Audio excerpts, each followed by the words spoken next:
Assalamualaikum warahmatullahi wabarakatuh. Siswa-siswi MI Nurul Yakin, pada hari ini pembelajaran kita dilakukan secara online kembali. Bapak harapkan kalian semua masih dalam keadaan kondisi sehat walafiat, rajin mencuci tangan, dan mematuhi protokol yang telah diberikan oleh pemerintah. Pada hari ini kita akan belajar mata pelajaran Akidah Akhlak. Dan kita akan belajar bab 3 tentang kitab-kitab Allah Subhanahu wa Ta'ala. Materi yang akan diajarkan pertama yaitu adalah meyakini kebenaran kitab-kitab Allah Subhanahu wa Ta'ala. Seandainya tidak ada kitab Allah Subhanahu wa Ta'ala, apakah manusia mengetahui siapa Tuhan mereka? Jawabannya adalah tentu mereka akan tersesat dengan menyangka benda-benda seperti matahari, bulan, atau bintang dikeramatkan sebagai Tuhan mereka. Manusia juga tidak mengerti asal-usulnya mereka dan kehidupan setelah mereka mati nanti.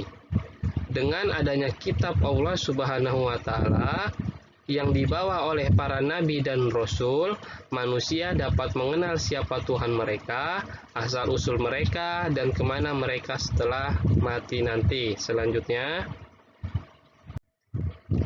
pengertian iman kepada Allah Subhanahu wa Ta'ala. Pengertian iman dibagi menjadi dua, yaitu menurut bahasa dan menurut istilah. Menurut bahasa, iman artinya percaya atau yakin.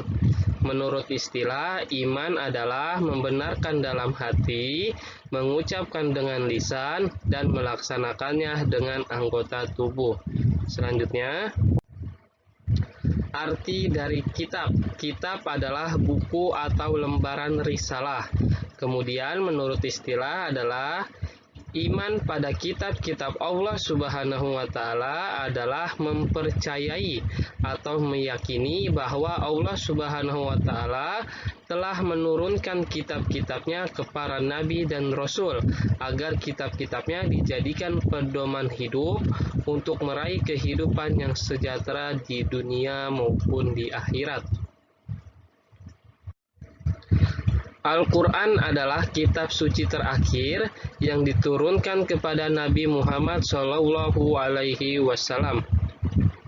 Al-Quran telah menyempurnakan kitab-kitab sebelumnya. Oleh karena itu, umat Islam wajib beriman pada Al-Quran secara tafsili atau secara terperinci. Artinya, kita harus meyakini akan kebenarannya, memahami isi ajarannya, dan mengamalkan dalam kehidupan sehari-hari. Selanjutnya, akan membahas tentang kitab-kitab Allah Subhanahu wa Ta'ala. Kitab-kitab yang diturunkan kepada manusia banyak sekali, sesuai dengan jumlah para nabi dan rasul yang diutus oleh Allah Subhanahu wa Ta'ala. Karena Allah Subhanahu wa Ta'ala mengutus seorang rasul pada setiap zamannya dan tepatnya hingga ditutup oleh Nabi Muhammad SAW sebagai nabi akhir zaman. Berapa jumlah pasti kitab-kitab Allah yang telah diturunkan? Kita tidak dapat mengetahuinya, hanya Allah Subhanahu wa Ta'ala yang dapat mengetahuinya. Akan tetapi, paling tidak kita dapat mengenal ada 4 kitab suci, yaitu kitab Taurat, kitab Zabur, kitab Injil, dan Al-Quran.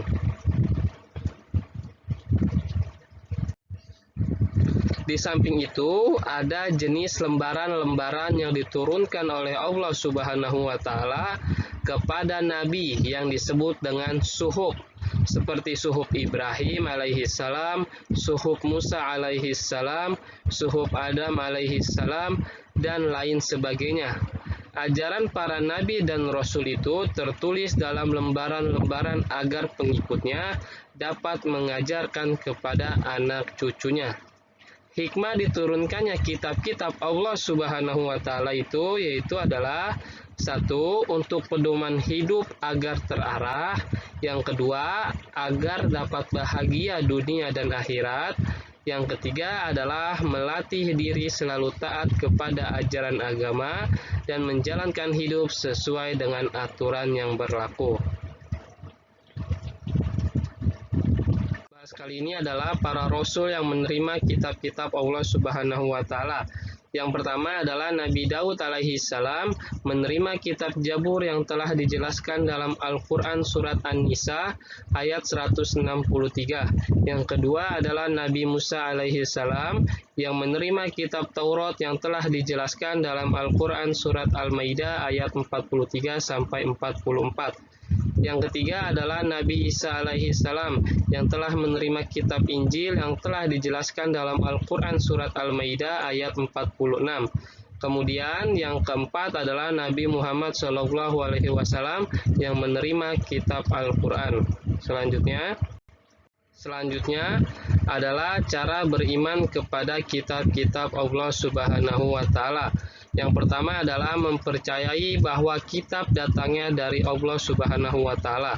Yang kedua, mempercayai nama-nama kitab yang telah dijelaskan dalam Al-Quran termasuk keempat kitab yang telah dijelaskan di atas.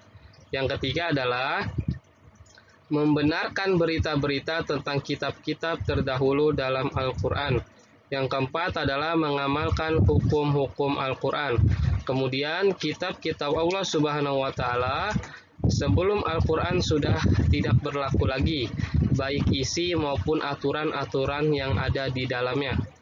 Kitab-kitab Allah Subhanahu wa taala yang sebelum Al-Quran hanya berlaku pada masa tertentu, yaitu selama Nabi dan Rasul diutus oleh Allah Subhanahu wa taala, sedangkan Al-Quran berlaku sampai akhir zaman.